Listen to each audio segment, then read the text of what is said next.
Hello, my friends, and everyone interested in this ancient text called the Bible and the book of Exodus. We're going to settle down in chapter 20, where we're going to talk about something maybe you've heard of before, the 10 Commandments. Ring a bell? Yeah, and we just might discover that the way they thought about these 10 Commandments back then might be very different to the way that we think about them today. Yeah, I've got sources in the description below. If you're watching on YouTube, check us out, Dumb Christian Podcast. The Bible's about to get very real. We might get a little bit colorful, so buckle up and welcome to Dumb Christian.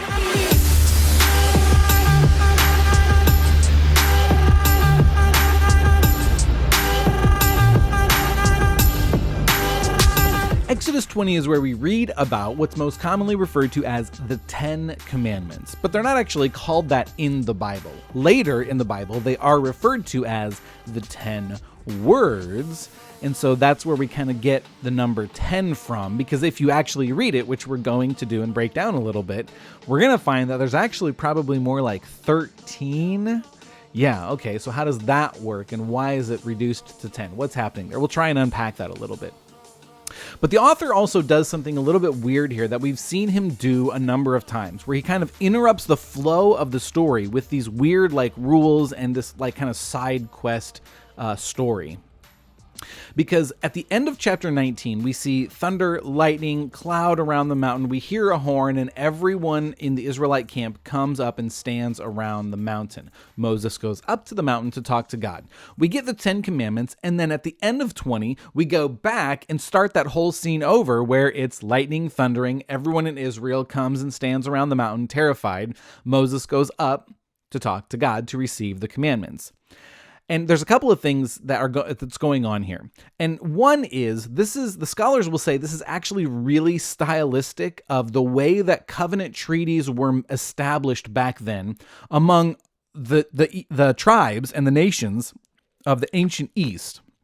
They would kind of lay this foundational groundwork and say, okay, this is the framework from which we're going to build everything else. We're going to give a generic outline of what this covenant entails, and then we'll go back, start from the beginning, and just unpack in greater detail the fine-tuning points of the covenant. And so that's just kind of how covenants were written down back then and recorded. There's also something interesting that happens, that a clarification is made at the end of chapter 20, where the people add, by the way, Moses, we're terrified of this God. You go on our behalf. We'll do whatever God tells you to tell us to do. And that's been pretty thematic throughout the book of Exodus so far, where they bitch at Moses instead of God, even though they're complaining about God to Moses. Anyway, so Moses goes up and engages in this covenant dialogue with Yahweh. And just as is customary in that day, there's a couple of different types of laws. And we have them today too, right? We have laws that say if you do X, then the consequence is Y. But these first 10 don't actually have any consequences tied directly to them. And these are laws that are kind of foundational, that are no, these are the identifying markers that say who we are. Because God has repeatedly expressed throughout the Old Testament, he's already said a number of times, you can't earn my favor. I'm not giving you the law so that you earn my respect and my favor and my blessing. I've already given it to you. I've already saved you from Egypt. I've already delivered you through the sea and parted the sea for you and protected you from the armies. And I've already fed you with bread. I'm still feeding you with bread and meat and giving you water. I've already given you my favor. You've already got it. The law is supposed to be this identifying marker that says to the rest of the world, we are a kingdom of priests. This is who we identify as. Does that language sound a little bit familiar? Yeah, we identify as kingdom priests, and this is how you can know we are kingdom priests for the one true almighty God, Yahweh, who's unlike all the other gods of the nations. These are the ways that we live that set us apart, that make us unique in the world. This is how you can tell who I have allied myself with, where my allegiance lies, with the one who has already shown me favor. And that's kind of the point of establishing these top 10, if you will. There will be laws later, specifically for the priests in the nation of Israel who are actually interacting with God on behalf of the Israelites. But in general, the whole nation are representatives of Yahweh God. And we're going to run into a couple of problems down the road, but I'm just going to kind of like touch on them now because they're relevant to what we're about to walk into. When Moses comes down from the mountain, which is much later, he is carrying 2 tablets written on both sides. He sees something that like shocks him. He drops the tablets and he has to go back up the mountain and get 2 new tablets. And what we're going to read when we see the new tablets, what's written on them is actually a little bit different to what's written on these tablets. I don't know, maybe we'll figure it out when we get there, but just a little heads up, something to think about and be aware of. Moses also has 2 tablets. What's written on them? Some say, 5 on each because there's 10 commandments. Some say that the first 4 are written on one tablet because those have to do with God, and then the last 6 are written on the other tablets because those have to do with people. However, it says that both tablets were written on the front and the back. In that day, it was customary for nations in creating and writing this covenantal agreement for there to be 2 copies made, one for each nation. And then what they would do is they would take their copy of the covenant agreement, they would place it in the temple of their primary god, whoever that would be, and it would be there for everyone, when they came to worship their gods, their Elohim, they would see the covenant agreement. And it would be a reminder of, hey, this is how we're interacting, this is who we are in relationship to this other people. But what's interesting here is that both tablets will end up in the ark. Both tablets are given to God and actually kind of hidden out of sight from the people. Don't really know why. Maybe someday I'll figure that out and we'll talk about it. But in the current context, that's down the road a little bit. But at this point, that's just giving us a little heads up of what's coming down the line. And the Israelites who could read the Pentateuch, when it was first written, are actually going to discover there's more than 10 commands. So let's get into it. The first command is actually not even a command, but it is considered a command. It's just, I am the Lord your God. I am one. I'm the God who brought you out of Egypt. I'm the God who saved you. I'm the God who protected you, who provides for you, who is going to fulfill his promise to Abraham to lead you into the promised land. I'm the God. There is no other God. I exercised judgment on the gods of Egypt, and I'm going to execute judgment on all other Elohim gods. I am Yahweh God. I am unlike them. There is no God like me. And so this first identifier, I am the Lord your God, I am one. The Lord is one. That's actually kind of considered an imperative, independent command, even though it doesn't have this command language. So it's lumped in with the second one, which is, you shall have no other gods before me. He's not saying there aren't other gods. There are other Elohim. Remember, we've already talked about this. Go back, check out Mike Heiser's Unseen Realm. Really good stuff in the description below if you're on YouTube. But it's that there are these spiritual beings, but they were created by Yahweh. Yahweh is the only uncreated spiritual being. He is the God, the one true God, the most high God. All other gods are created beings who are just, in rebellion against this Yahweh God. So you shall have no other gods before me. Then we get into, you shall not have any graven images. You shall not make any images. This is actually where we start to get some multiple commands. And so if you're reading them individually, this is where it expands to 13, because it says, you shall not make any graven images. You shall not bow down to them. You shall not worship them. But, so they all get kind of lumped into one category. Don't give the attention and affection due to Yahweh God to other gods, other spiritual beings who ain't nothing next to Yahweh. Don't make any graven images. There's a couple of things that God is establishing in the original audience is going to understand when they read this. It's that God is uncreated. So he cannot be defined like everything else that has been created. You can look at something and you can kind of like shape it. You can make a physical representation of it. You can experience something and make something to kind of shape it. And so when he says here, don't make an image of anything in heaven or on earth, yeah, he's talking about created things, physical, material, but also other spiritual beings who are trying and, by the way, succeeding at gaining the attention and the affection of human beings, drawing attention off of Yahweh. And God is saying, I don't create things that to worship, because that's not me. I cannot be defined by whatever your interpretation of things are. But beyond that, I'm uncreated, so you can't identify me as something you create.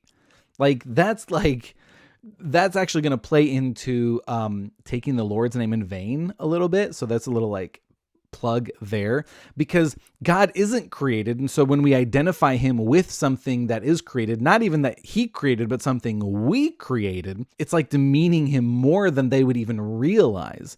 And this plays out in a number of ways. They're going to break this law pretty quickly, and they're going to have to wrestle with the consequences of that, because they're going to build a statue, and then they're actually going to worship other graven images, things they've carved and they've made, and that's going to cause major problems in their relationship with God. And in this commandment, there's some weird language that sounds like what God is establishing here is a pattern of generational sin and consequences, or maybe something you've heard called the generational curse, right? Mom and dad sin. Well, their kids and their grandkids for 3 to 4 generations are going to be punished.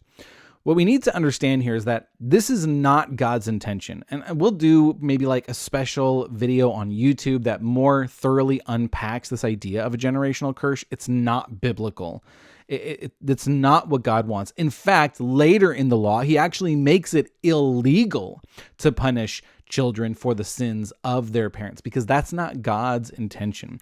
What God is addressing here, at least from the dumb Christian perspective, and what I can find from other scholars, is look, if mom and dad sin, there are real world consequences. There are effects. And if you are sinning by worshiping other gods, God has repeatedly declared, I'm going to discipline the nation. I will punish the nation so that they come back to me, so that they return to Yahweh God, the one that preserved and saved them. And so their kids, mom and dad sin, their children, 5, 6, 7, 8 years old, right? They're going to experience the punishment. They're going to endure the punishment that God has doled out on mom and dad, because they can't live on their own. They can't go start their own children of the corn, right? No, they're part of this. And hey, look, parents, he's saying you need to be aware your actions are going to have consequences on your sins. But immediately after that, God in this commandment, he shifts the language, because he wants them to know he's not about this generational curse idea. He says, but showing love to 1,000 generations to those who love me and keep my commandments, because he's interested in the heart position, not whether or not your parents sinned and screwed up royally, okay? Then he says, you shall not take the Lord's name in vain. Literally what this means is, do not carry the Lord's name in vain. So as you're living your life, do not represent God in a way that is contrary to who he really is. So, in our modern context, we kind of look at this and we say, well, you can't, when you're angry or you react in fear, or, you stub your toe or whatever, you can't say God's name, or you can't use Jesus' name as an expletive, right? That's what we kind of traditionally think that it means. And there's some sort of flavor of that worked into it, but its core, what it means at its root, what it wants the reader to really take away and understand is the way you live your life. If you declare yourself to be allied with Yahweh and you live contrary to Yahweh's precedents and his statutes, right? The way that he says, this is what it looks like to be my follower, to be my kid, that's taking the Lord's name in vain. So just some examples that are given throughout the Bible is like a prophet comes up to somebody and says, hey, I have a word from the Lord. Let me give you this prophecy. Let me speak into your life because God told me to tell you this. Well, if God didn't actually tell that prophet to speak it, or it's a lie, right? Like there's something about there where the prophet is not behaving in a way. He is not carrying the name of Yahweh rightfully. Or, we're going to battle and we're going to kill people in the name of Yahweh, but God didn't bless that war. He didn't say go to battle, right? Or, even in high school, right? Like I remember I broke up with my girlfriend because God told me to, and who knows, maybe he did, but right, like that's the idea is when we live out a life that says, oh, God wants me to do this, but we haven't taken the time to be careful and really consider what does God actually want from his people? What is he calling his people to do? Are his people representing and carrying his name rightfully, respectfully, honorably? Then we get to the fourth commandment, keep the Sabbath day holy. We've only actually heard Sabbath two other times. First in creation when God took a Sabbath rest on the seventh day, and then in Exodus 16 when we are introduced to manna and the idea of don't go out and collect manna on the Sabbath, on the seventh day, on the Sabbath, because it's a day of solemn rest. It's very important. And so actually in this passage, it gets expanded on a little bit more. And it's going to be probably the most difficult commandment for Israel to follow.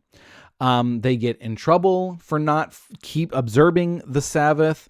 There are some prophets who kind of scold them. Hey, you guys, quit. Like they would be itching for the markets to open on the first day of the week. And so they're just kind of like biting their nails and waiting for the Sabbath day to be over so they could get back to work. And the prophets are like, you guys, bro, chill. You're missing the point of Sabbath. Sabbath is also meant to be a Sabbath rest for men, women, and animals, right? It's also meant to be a Sabbath rest for the land. Every 7 years, they're supposed to observe a Sabbath rest for the land. And every 50 years, they're supposed to observe a Sabbath rest for the whole nation, an extra year of just jubilee and celebrating and rest.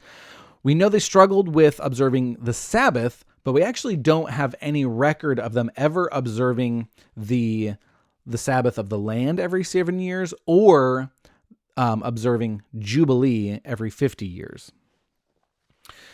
But this is really important, and it does come with a death sentence if it's broken, which we're going to discover because someone does work on the Sabbath. And we actually talk about that in one of the first 10 episodes. I don't remember the name of that episode, but it's there. But the rest here refers to God's rest. This is a very unique type of rest. This isn't like, hey, work, take a break so you can catch your breath and then get back to work. God's rest is something different. We see in Genesis when he rests, there's something that he's experiencing, something that he's walking into at the end of every day. And by the way, this is just dumb Christian. Like I read the Bible, this is how I see God's rest. And, there are lots of scholars that have different ways of talking about it. But at its core, it's walking in God's kind of rest. And at the end of every day, he looked at what he had made and he says, oh, that's good. At the end of day 6, he said, wow, this is really, really good. And on day 7, he just sat back and enjoyed what he had made. He took the time to appreciate the value of what he had created. I mean, what's the point of just working, and it just goes on, right? And it's like, okay, stop, take a break, man. Like, what's the point of doing all this work if it's not enjoyed? And so God's rest is twofold. There's two kind of major things that occur when we practice Sabbath, or when they would practice Sabbath. And the first is taking the time to step back and recognize all the value of what God has been doing. During creation, it was everything that he made. But now for the Israelite, it's taking a moment to stop, don't work, and just reflect on the value of everything God has done. Man, he's delivered us from slavery in Egypt. He protected us from the Egyptian army. He parted the Red Sea. He's giving us manna. He's giving us meat. He's giving us water. He's leading us into the promised land. He's giving us victory over the enemy. Like all of these things. Wow, let me just take a minute to appreciate all the work that God has been doing. And that's really its primary purpose, is to just spend time with God and appreciate what he's done. But there's also this other element, because the original job that people were given at creation was participate in the ongoing creation. They were given the job. Adam and Eve said, go take dominion over the earth, subdue it. Basically, the job was make the rest of the earth look like the Garden of Eden. Cultivate it. Make it look like this. And when you do work, and then stop and take a break and just appreciate the work, your contribution to God's ongoing creation. And that's a little bit different here because that system was broken when they sinned, but they still have a role as kingdom of priests. They still have jobs to do. They still have work to do in regards to bringing God into the world and bringing the world to God, right? So work and cultivate his kingdom and his goodness and spread the news, and then just take a break and appreciate the value of all the ways that you've been involved in God's kingdom work. That's Sabbath rest. And then some scholars get a little bit tricky here, because the first four clearly are very explicitly about a person's interaction with God. Then the language of the last 6 commandments changes a little bit. And it's talking about the way that people interact with each other. However, this law, and it is a governmental law because God is going to behave as the king. He's going to be president, commander-in-chief, king. But this law is not divided into, we'll save these for how we interact with God, and then the rest of these laws are secular. And by secular, we mean like kind of separate from interacting with God, because God's commandments actually are all integrated. The ways that they are going to interact with God will directly affect the way that they interact with each other and the other nations. The laws surrounding how they interact with each other are going to directly affect and impact the way that they interact and respond to God. And so here we get the first kind of like shift in orientation, and it's how we interact with each other, but in light of God, this one that we've aligned ourselves with, this one that we're faithful to. And it's honor your mother and father. Now, this kind of gets taken, at just real face value, and it's like, do whatever your mom and dad say, obey your parents. But the original audience would read this, and that's not necessarily how it would translate for them, because it's, written for the person who's honoring mom and dad. Someone who's a little bit more aware of themselves.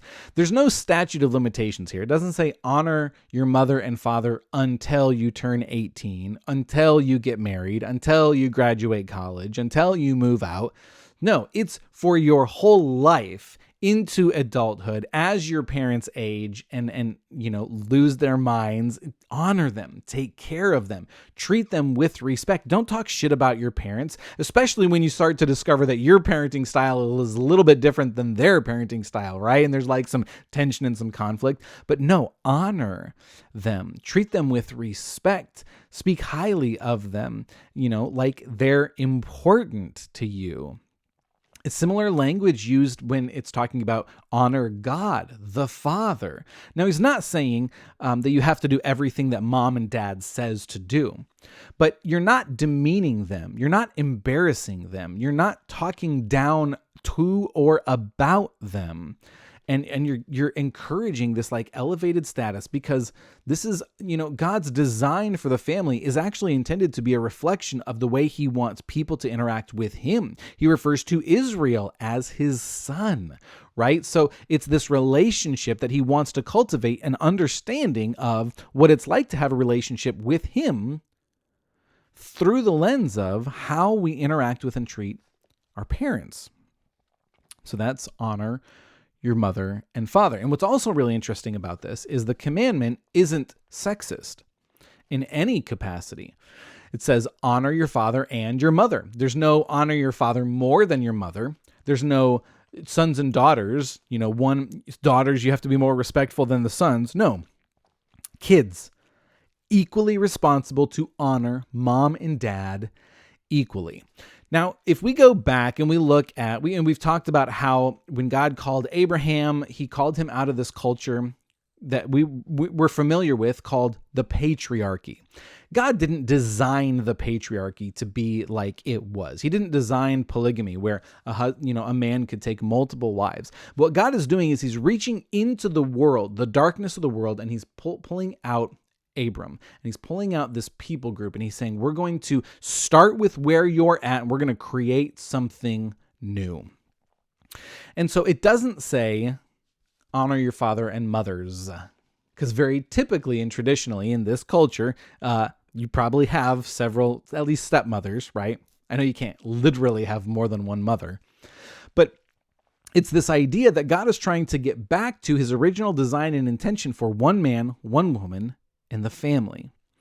Now, we're going to get into here in a little bit polygamy and stuff because it's happening, but God doesn't reach down and say, okay, Abraham, before we can enter into a covenant agreement, you have to give up polygamy and the patriarchy, and you have to just throw everything out that I don't like. We got to start from perfection again. Go back to Eden.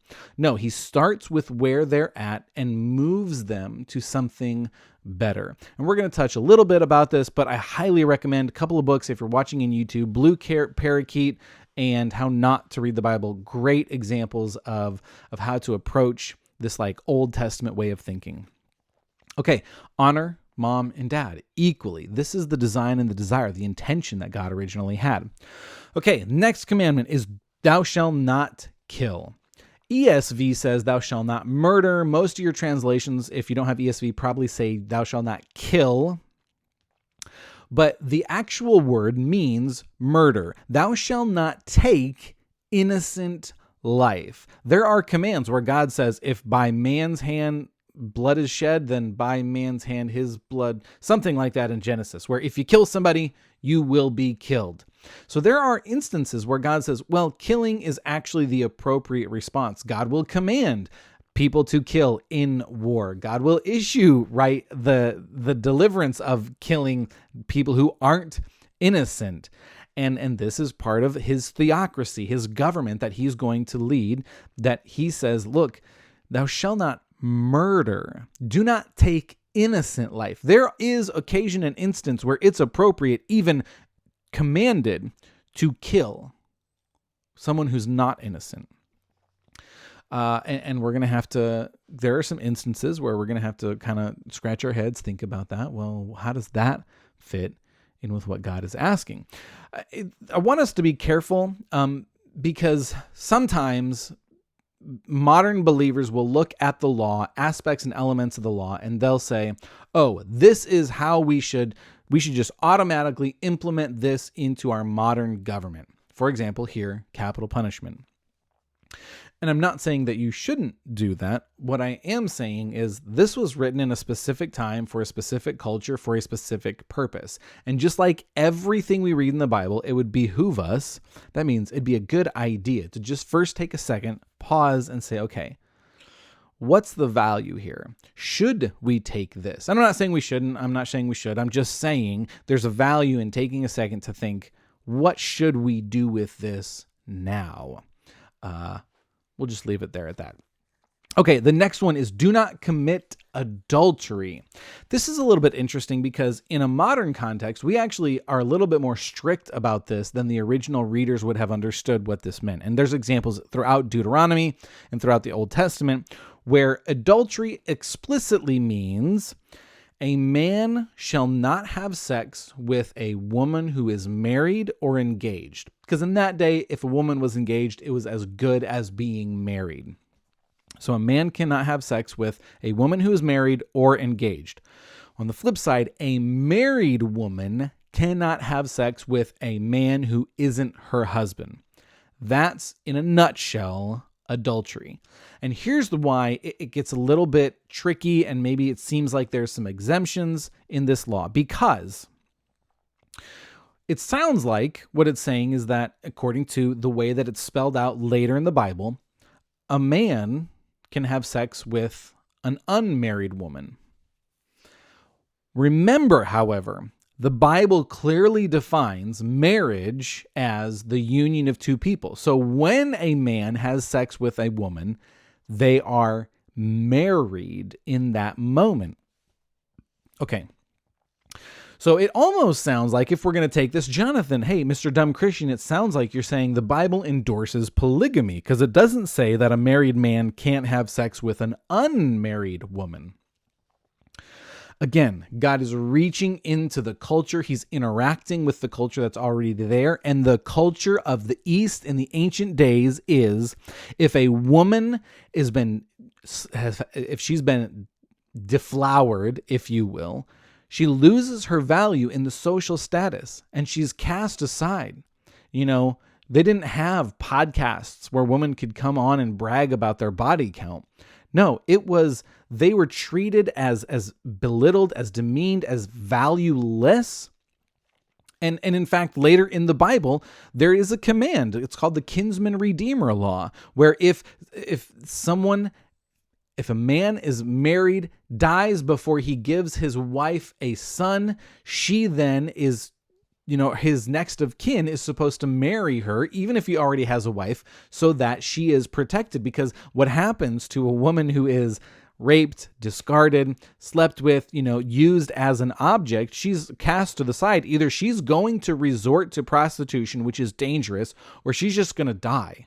Like, those are the options for women in that day. And so God is reaching into the culture and he's saying, okay, what kind of system can we create to actually preserve and protect people during this time? They didn't have social welfare programs, right? So we've already done some episodes, some extra special bonus features. Go check them out on YouTube. We talk about that.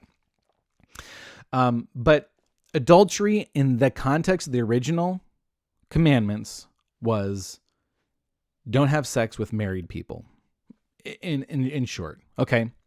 And again, I'm not encouraging us, hey, let's just take what was meant back then in the law and just blindly apply it to the way we live today and our laws and everything. No, we got to take a step back and say, okay, what is God actually trying to cultivate here? Okay. And it's a little bit different now. The next one is do not steal. This one's pretty self-explanatory, but a lot of scholars will actually suggest that it originally meant don't kidnap. Yes, don't take things that other people have worked for. They've labored over and they've worked hard for this thing, but primarily don't kidnap. Then we get into do not lie. This one's a little bit interesting because we teach it as don't tell a lie. If you're sitting in school and the teacher asks, where'd the glue stick go? You better fess up that you ate it, right? Or, but it's the classic case, like, oh, do I tell the Nazis where I'm hiding the refugees? No. What's actually the command here is do not bear false witness. We have a system here in the U.S. in the modern day where you come into the courtroom and you place your hand on a Bible, or I guess you can pick any sacred text or anything you want now. And you say, do you swear to tell the truth, the whole truth, and nothing but the truth? And yes, I swear I'll tell. Okay. What God is actually establishing is we're not even going to play that game. As a kingdom of priests, you will not behave in a way that you will allow evil to flourish, or you will punish, and we're not going to behave in a way that will punish the righteous. So there's a command that says, hey, if you're going to accuse somebody of breaking the law, you need to at least have 2 witnesses. And this command here is starting from that foundational point and saying, do not bear false witness. Don't go with someone to court and accuse them of doing something they did not do, that's causing punishment to fall upon someone who's actually righteous. And don't go to court, that's excusing the behavior of someone who is evil. This is what that commandment means. Don't bear false witness. He's not saying you can't, be tactful in the way that you talk to people. Honey, does this make my butt look big? No, that's not what he's talking about.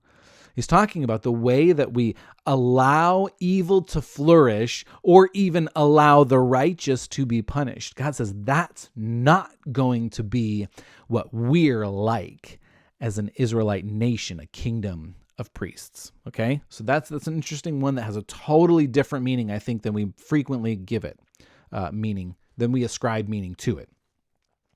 And then the last commandment, do not covet, actually carries with it the original ancient understanding was do not obsessively desire. It says your neighbor's wife, right? Because that's going to lead to an affair. Your neighbor's animals, their livestock, their possessions, their big screen TV, their fancy car, right? He's saying do not obsessively desire things that aren't yours to have. And this is a really interesting one because it's not just this idea of, hey, don't be jealous for the things of other people. It's actually saying, let's get to the heart condition, because there's this long list of things. Don't do this. Don't do this. You won't do this. You will behave in this way. But this 10th commandment actually gets to the heart issue, and it's saying, guard your heart.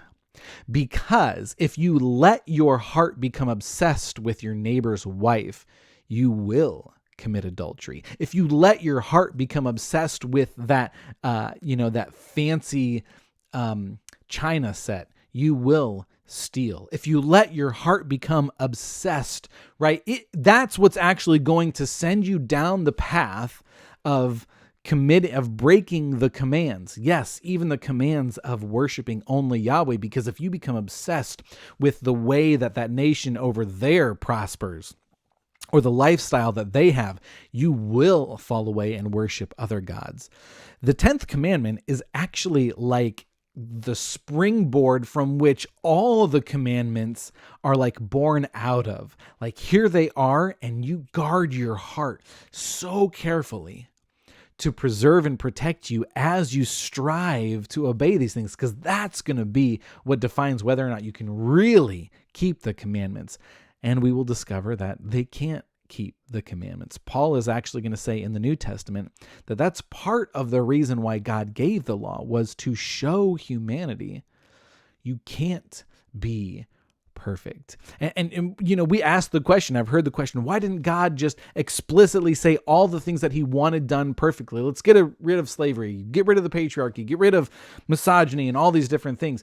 But look, he didn't get rid of everything, and they still couldn't keep all the commands. But look at the way he has evolved and molded and shaped and shifted people over the centuries to bring them into new righteousness, a new perspective on what it means to show allegiance to this one who has already shown me favor, to treat men and women as equal, to value life on an unprecedented level, except that he set the precedent actually later through Jesus Christ, which, okay, spoiler alert, we're not going to get into that. But if you guys have appreciated the content, I've taken some content that other people have made, people much smarter than me, and just trying to dumb Christian it down. If you're on YouTube, like I said, resources are down in the description below. Check those out. I'm sure they would appreciate it. And I will catch you in the next one.